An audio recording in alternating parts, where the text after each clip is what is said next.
Hello friends आपन समस्त को साइकोलॉजी ऑनर्स क्लास को स्वागत। आज वीडियो रे हमें जानिबा सेकेंड सेमिस्टर पिला माने जो माने first year second semester exam देबे आज से मानकर आसी वीडियो ठीक अच्छे कोर पेपर 4 आपण मानकर कोर पेपर 4 आज वीडियो आसी समस्त को कहबी वीडियोटा जेतिकी समय होउछि प्रथम रु शेष पर्यंत देखंतु कहीं डायरेक्ट नोट तुम मैंने ये वीडियो माध्यम कर या बड़ सुजोग तुम मानक किसी नहीं बुझीपार डायरेक्ट नोट कर वीडियो बेसी लंबा हम ना वीडियो है 10 मिनट 15 मिनट 20 मिनट भितर ही हम ठीक अच्छे तो ध्यानर सहित प्रथम रु शेष पर्यंत खाता एवं कलम काढ़ी नोट कर दियो तापर तुम मैंने पढ़ और बुझ तापर मन रख ठीक अच्छे प्रथम लिखिद एवं लिखिदे सेमिस्टर टाइम की तुम मानक माने पढ़ापढ़ी करने को सुविधा हे आ सब सांगसाथी मानक सेयार कर दियो जद्वारा से मत जापर कि सेकेंड सेमिस्टर वीडियो आसी जाइए ओके। तो आज वीडियो आम जाना बुद्धि पिला माने बुद्धि कौन ये इंटेलिजेंस बा बुद्धि बोली आम कह प्रथमे आम बुद्धि बोली लेखिकी हेडिंग देदबा है। तो बुद्धि कौन जीव जगतर समस्त सजीव प्राणी मानक मध्यरे मनुष्य को सबुठारु बुद्धिमान बोली कुहा जाइछि। जीव जगत में विभिन्न प्रकार सजीव प्राणी माने कौन जिते सारा आमर जीवजंतु रहिले जो मैंने निश्वास प्रश्वास नहीं पार्छन्ति जिते सारा सजीव प्राणी समस्त मध्य क्या कहुई ना मनुष्य को सबुठारु बुद्धिमान बोली कुहा जाइछि। बुद्धि को आमे धी शक्ति और ज्ञानात्मक विकास बोली मध्य कहि थाउ।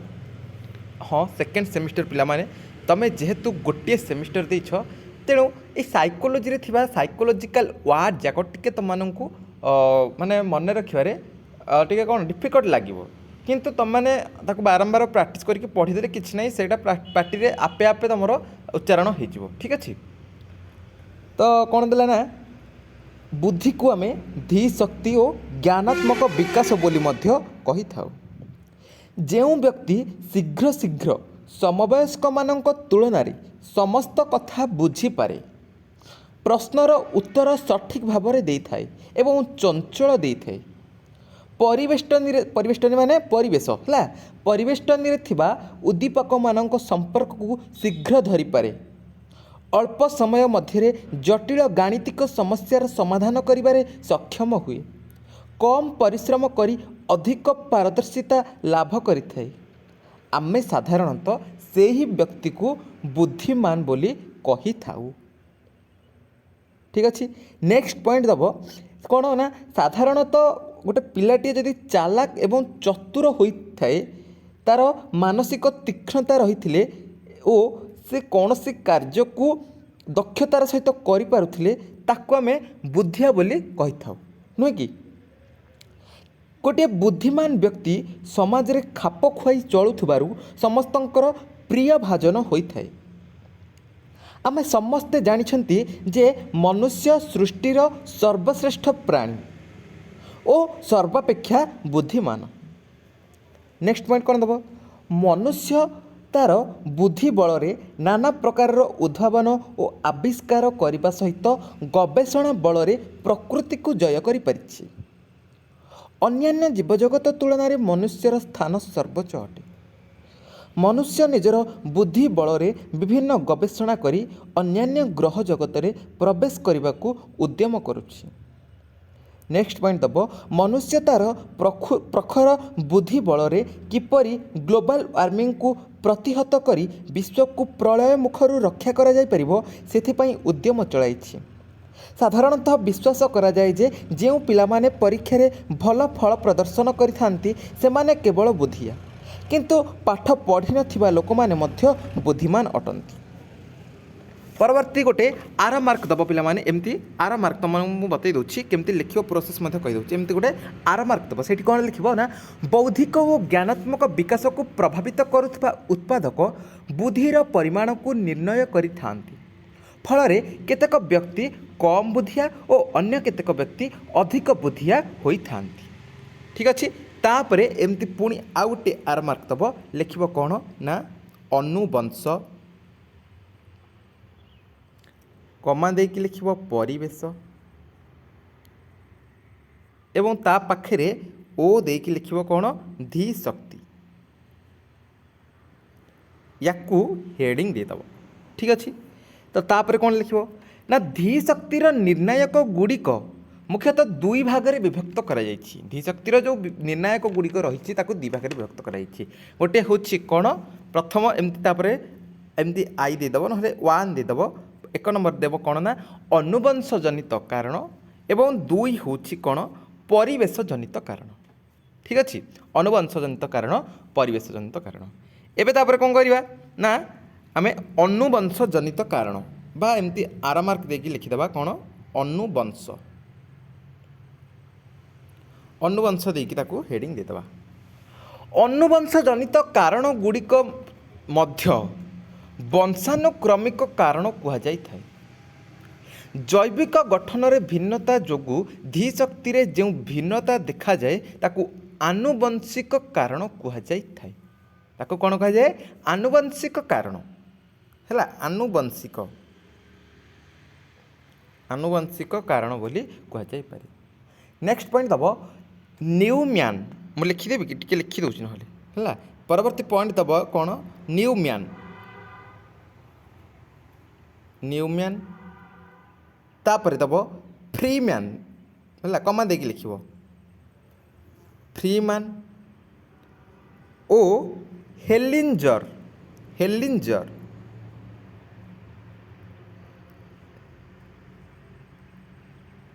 हेलिंजर बुझिपार एमाने कौन ना जन्म पर भिन्न भिन्न परिवेश रे पालित होइथिबा केते ना 19 जोड़ा जमज संतान को अध्ययनर विषय रूपे बाछि सेमानंको उपरे बुद्धि परीक्षण प्रयोग करथिले। किए किए न्यूमैन फ्रीमैन आउ हेलिंजर कौन करथिले ना 19 जोड़ा जमज संतान को अध्ययनर विषय रूपे बाछि सेमानंको उपरे बुद्धि परीक्षण प्रयोग करथिले।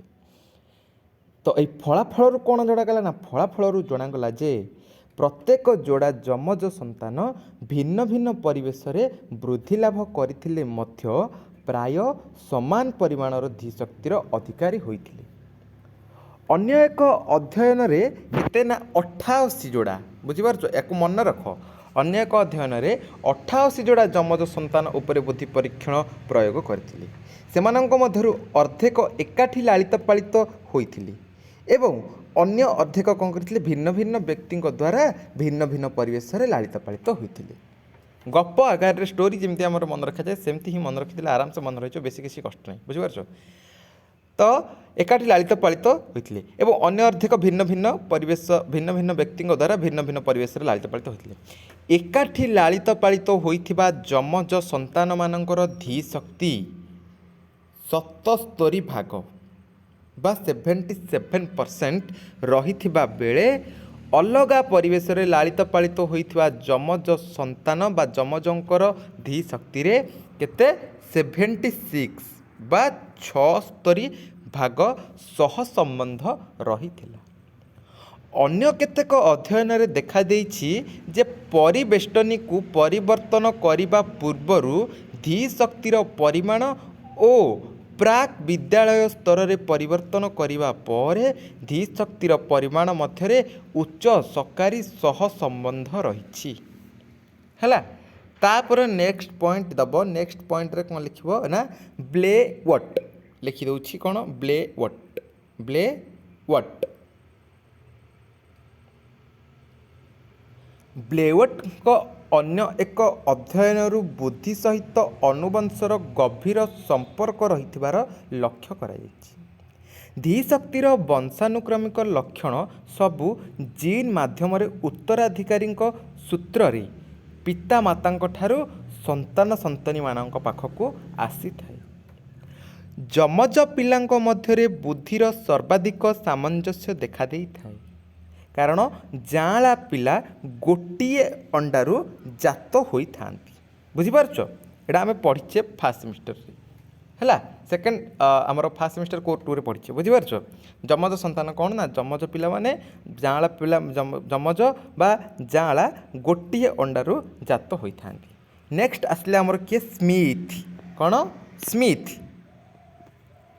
स्मिथ कौन करथिले स्मिथ लक्ष्य करथिले ଯେ ଏକ ଅଣ୍ଡ ଯମଜମାନେ ନିଜ ନିଜଠାରୁ ଛୁଆ ବେଳରୁ ଅଲଗା ହୋଇ ଭିନ୍ନ ଭିନ୍ନ ପରିବେଷ୍ଟନୀରେ ବୃଦ୍ଧି ଲାଭ କରୁଥିଲେ ମଧ୍ୟ ସେମାନଙ୍କ ବୁଦ୍ଧ୍ୟାଙ୍କର ସହସମ୍ବନ୍ଧ ଭିନ୍ନ ବଂଶୋଦ୍ଭବ ପିଲାମାନଙ୍କର ବୁଦ୍ଧ୍ୟାଙ୍କ ସହସମ୍ବନ୍ଧ ତୁଳନାରେ ଅଧିକ ଥିଲା। ଏକ ଅନୁସନ୍ଧାନରୁ ଜଣାପଡ଼ିଛି କ'ଣ ନା ପିଲା ଜନ୍ମ କଲା ମାଆର ବୁଦ୍ଧ୍ୟାଙ୍କ ସହିତ ପାଳକ ମାଆର ବୁଦ୍ଧ୍ୟାଙ୍କ ସହିତ ସମାନ ସାଦୃଶ୍ୟ ନଥାଏ। ଯେଉଁ ମା ନିଜେ ପିଲା ଜନ୍ମ କରୁଛି, ଛୁଆକୁ ଜନ୍ମ ଦେଉଛି, ତା'ର ବୁଦ୍ଧ୍ୟାଙ୍କ ପାଳକ ମା, ଯେଉଁ ମା ଆମର ଲାଳିତ ପାଳିତ କରୁଛି, ମାନେ ନିଜେ ଛୁଆ ଜନ୍ମ କରୁନାହିଁ, ତା'ର ବୁଦ୍ଧ୍ୟାଙ୍କ ସହିତ ସମାନ ସାଦୃଶ୍ୟ ନଥାଏ। ଠିକ୍ ଅଛି, ଇଏ ଗଲା ତୁମର ଅନୁବଂଶଜନିତ ହେଲା। ନେକ୍ସଟ ଆସିଲା ଆମର କ'ଣ ପରିବେଶ। ପରିବେଷ୍ଟନୀ ଜାଗାରେ ତୁମେମାନେ ପରିବେଶ ମଧ୍ୟ ଲେଖିପାରିବ ହେଲା। ପରିବେଷ୍ଟନୀ ଜାଗାରେ ପରିବେଶ ମଧ୍ୟ ତୁମେ ଲେଖିପାରିବ। ବେଶ ଯେଉଁଟା ପରିବେଷ୍ଟନୀ ସେଇଟା। ତ କ'ଣ ଦେଇଛି ନା ଏକ ଅଧ୍ୟୟନରେ ଲିହି ଜଣେ ମନୋବିଜ୍ଞାନୀ ହେଲା।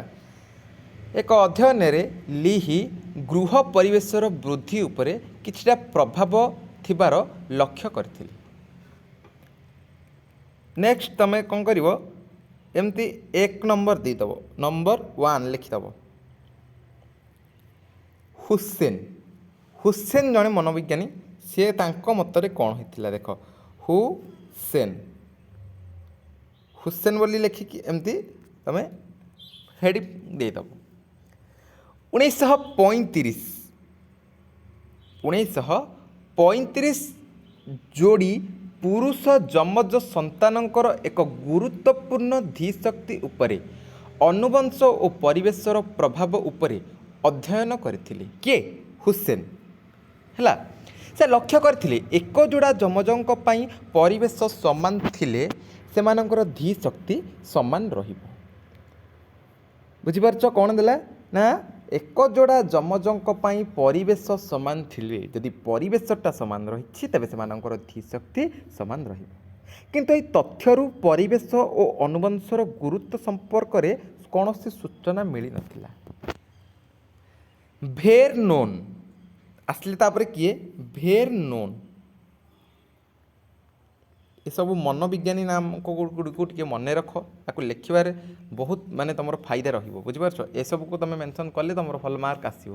ଭେରନୋନ୍ ଜାଣିଥିଲେ ଛୋଟ ପିଲା ଉନ୍ନତମାନର କିଣ୍ଡର ଗାର୍ଟେନରେ ଯୋଗ ଦେଲେ। କିଣ୍ଡର ଗାର୍ଟେନ ହେଲା, ଭାବୁଥିବ କିଛି ଗୋଟେ ଅଲଗା ଶବ୍ଦ ନାହିଁ, କିଣ୍ଡର ଗାର୍ଟେନ ଟିକେ ମନେ ରଖିବାକୁ ପଡ଼ିବ ହେଲା। କିଣ୍ଡର ଗାର୍ଟେନରେ ଯୋଗ ଦେଲା ପରେ ତାଙ୍କ ବୁଦ୍ଧି ବୃଦ୍ଧି ହୋଇଥାଏ। ତାଙ୍କ ବୁଦ୍ଧି ହେଲା, ତାଙ୍କର ବୁଦ୍ଧିଟା କ'ଣ ହୋଇଛି ନା ବୃଦ୍ଧି ହୋଇଥାଏ।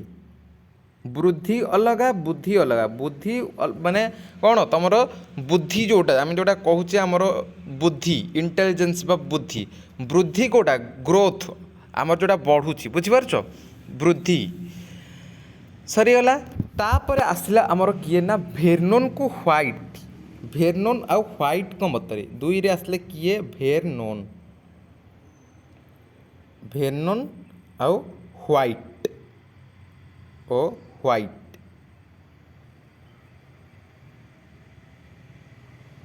ୟାଙ୍କ ମତରେ କ'ଣ ନା ପରିବେଷ୍ଟନୀ ସହିତ ଧୀଶକ୍ତିର ସମ୍ପର୍କ ରହିଛି ବୋଲି ମଧ୍ୟ ତଥ୍ୟ ପାଇଛନ୍ତି। କିଏ? ଏ ଭେରନୋନ୍ ଆଉ ହ୍ୱାଇଟ୍। ପୁଷ୍ଟିହୀନ ପାରିପାର୍ଶ୍ୱିକ ଅବସ୍ଥାରେ ବାସ କଲେ ବୌଦ୍ଧିକ ଦକ୍ଷତା କାଳକ୍ରମେ ହ୍ରାସ ପାଇଥାଏ। ପିଲାକୁ ଅନ୍ୟମାନଙ୍କ ସହିତ ମିଳାମିଶା କରିବା ପାଇଁ ଦିଆ ନ ଗଲେ ତା'ର ବୁଦ୍ଧ୍ୟାଙ୍କ ହ୍ରାସ ପାଇଥାଏ। ଶିଶୁର କ୍ରିୟାକଳାପ, ଶିକ୍ଷାଗତ ଯୋଗ୍ୟତାର ବିକାଶ, ତା'ର ଅନ୍ତର୍ନିହିତ ଶକ୍ତିର ବିକାଶ ପାଇଁ ଉପଯୁକ୍ତ ସୁଯୋଗ ପ୍ରଦାନ, ଉତ୍ତମ ଖାଦ୍ୟପେୟ ଇତ୍ୟାଦି ତା'ର ଧୀଶକ୍ତିକୁ କିଛି ପରିମାଣରେ ପ୍ରଭାବିତ କରିଥାଏ। ନେକ୍ସଟ ଆମର 3 ନମ୍ବରରେ କିଏ ଆସିଲେ ନା ଦାସ, ଯାଚକ ଆଉ ପଣ୍ଡା।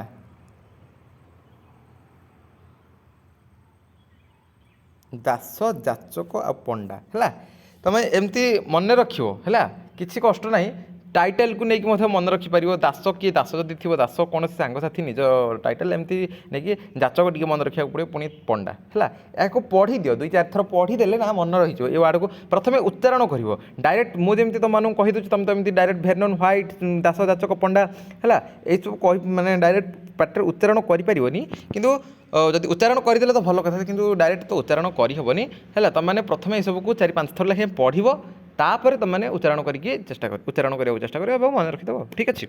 तो दास जाचक पंडा मत कौन ना ब्राह्मण और हरिजन पिलांकर बुद्धि क्षणस्थायी और स्मृति इत्यादि तुलना करथिले किए ए दास जाचक पंडा 3 जण जाक गभीर हरिजन पिला माने अन्य दलर पिलांक ठारू ज्ञानात्मक दक्षतार कम फलांक प्राप्त करथिले धनी हरिजन पिला गरीब हरिजन पिलांक ठारू भल कले तथापि से माने ब्राह्मण पिलांक ठारू तले रहीगले बुझिपार तापर आमर 4 नंबर रे किए आसिले 4 नंबर रे आमर आसिले दास को पुणी आसिले किए ना दास ओ सिंह दास आ सिंह सहर रे बास करुथुबा पंचम श्रेणी रे पढ़ुथुबा ब्राह्मण और हरिजन पिलांक धी शक्ति उपरे अध्ययन करथिले किए दास को ये जो सिंह बा सिंह ए दुई गोष्ठी मध्य कौन पार्थक्य परिलक्षित करागला ना किंतु गाँवर ब्राह्मण ओ गाँवर हरिजन पिलांक ठारू भल नंबर रखिथिले तापर आसिले किए ना जाचक आ महांती 5 रे आसिले जाचक को महांती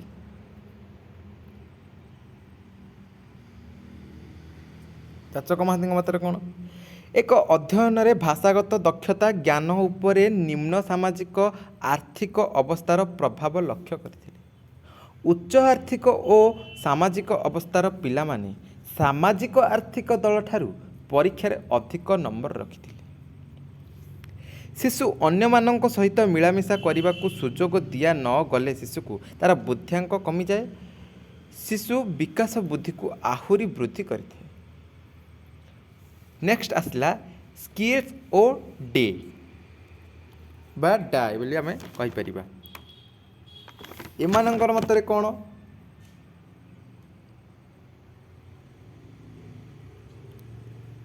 स्किल्स आउ डाए आंक मतरे कौन आसला ये 2 जण एक लंबक अध्ययन करथिले किछि अनाथ शिशु को आश्रम नहीं एक स्वतंत्र स्थान रे लालन पालन करी देखिथिले जे 1 वर्ष पर से बुद्ध्यांक 32 पॉइंट वृद्धि पाई।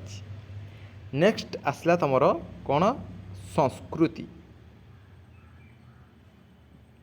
संस्कृति देखिए हेडिंग देदेव एक निर्दिष्ट परिवेष्टन रे एक निर्दिष्ट प्रकार उपयोजन आवश्यकता रही है।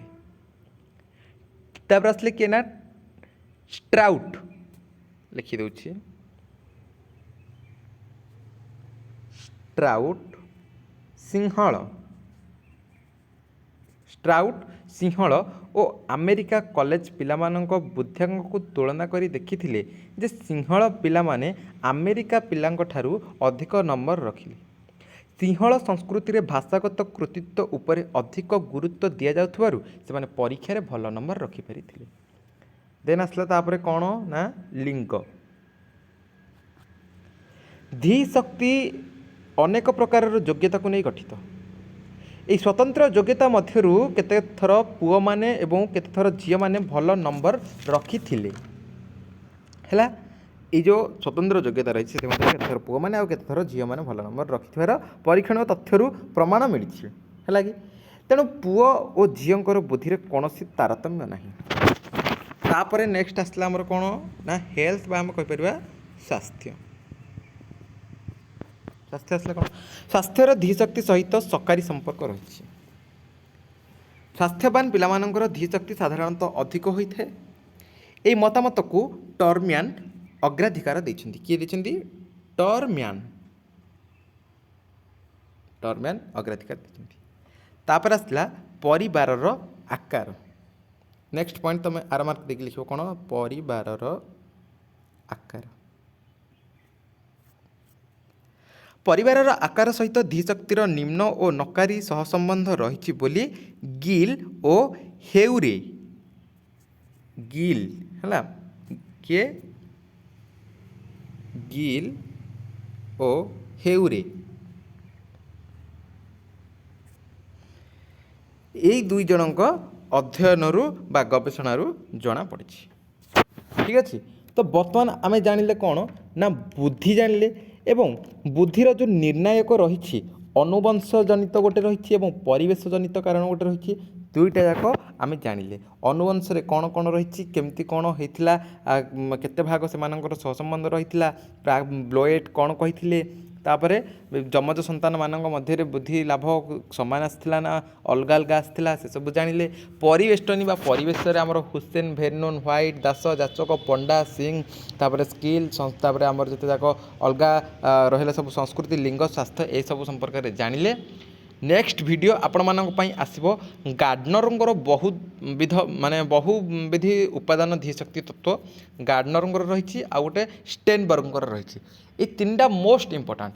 ଗୋଟେ ବୁଦ୍ଧି ବିଷୟରେ ତୁମକୁ ଦେଲି ଯେଉଁଟାକି ଅନୁବଂଶ ଆଉ ପରିବେଶକୁ ନେଇକି, ତାପରେ ଗାର୍ଡନର ଆଉ ଷ୍ଟେନବର୍ଗ ଏଇ ଦୁଇ ଜଣ କ'ଣ କହିଛନ୍ତି ଧୀଶକ୍ତି ବିଷୟରେ, ସେ ଯୋଡ଼ିକ ତୁମମାନଙ୍କୁ ମୁଁ କହିଦେଲେ ତୁମମାନେ ଏଇ ତିନିଟା ଲଙ୍ଗ୍ କ୍ୱେଶ୍ଚିନ୍ ପଢ଼ିକି ଯିବ। ଆଜିର ଭିଡ଼ିଓରେ ତୁମମାନଙ୍କୁ କହୁଛି, ଭିଡ଼ିଓ ହେଇଗଲାଣି 20 ମିନିଟ୍ 21 ମିନିଟ୍ର, ହେଲା କି, ତୁମକୁ ଆଜିର ଭିଡ଼ିଓରେ ମୁଁ 100% ଗ୍ୟାରେଣ୍ଟି ଦେଇ କହୁଛି ଏ ତିନିଟା ପଢ଼ିକି ଯିବ, ସେକେଣ୍ଡ ସେମିଷ୍ଟରରେ ନିଶ୍ଚିନ୍ତ ଭାବରେ ଆସିବ। ତୁମମାନଙ୍କୁ ମୁଁ 100% ଗ୍ୟାରେଣ୍ଟି ଦେଇ କହିଲି ଆଉ କିଛି ଲଙ୍ଗ୍ କ୍ୱେଶ୍ଚିନ୍ ପଢ଼ିବନି। ତୁମର ବହିରେ ଥାଉ, ତୁମ ମ୍ୟାଡ଼ାମ୍ କୁହନ୍ତୁ, ସାର୍ କୁହନ୍ତୁ, କିଏ କ'ଣ କହୁଛି ତାକୁ ପ୍ରାୟୋରିଟି ଦେବନି। ଯଦି ସାଇକୋଲୋଜି ଚ୍ୟାନେଲ୍ ୟୁଟ୍ୟୁବ୍ ଚ୍ୟାନେଲ୍ ସହିତ ତୁମମାନେ ଜଏନ୍ ହେଇକି ରହିଛ, ସବସ୍କ୍ରାଇବ୍ କରିକି ଚ୍ୟାନେଲ୍କୁ ରଖିଛ, ଗୋଟେ ସେମିଷ୍ଟର ତ ତୁମେ ଦେଇଛ, କୋଶ୍ଚିନ୍ କେମିତି କ'ଣ ଆସିଥିଲା ଜାଣିଛ, ହେଲା, ଆଉ ମୁଁ ଯାହା ଦେଇଥିଲି କି ନାହିଁ ସେଇଟା ମଧ୍ୟ ତୁମେ ମାନେ ଜାଣିଛ। ତେଣୁ କରିକି ଏବେଠାରୁ ଚ୍ୟାନେଲ୍ସରେ ଯାହା ବି ଭିଡ଼ିଓ ଅପଲୋଡ଼ ହେଉଛି ତାକୁ ଦେଖ, ଏବଂ ଇମ୍ପୋର୍ଟାଣ୍ଟ ଭିଡ଼ିଓ ଯାହା ବି ତୁମମାନଙ୍କୁ କହୁଛି ଇମ୍ପୋର୍ଟାଣ୍ଟ କୋଶ୍ଚିନ୍ ତାକୁ ମଧ୍ୟ ତୁମେ ଦେଖ। ଠିକ୍ ଅଛି, ହଉ ଠିକ୍ ଅଛି, ବର୍ତ୍ତମାନ ଭିଡ଼ିଓରେ ଏତିକି, ଦେଖା ହେବା ଆଉ ଏକ ଭିଡ଼ିଓରେ। ରହିଲେ ଆଜ୍ଞା, ନମସ୍କାର।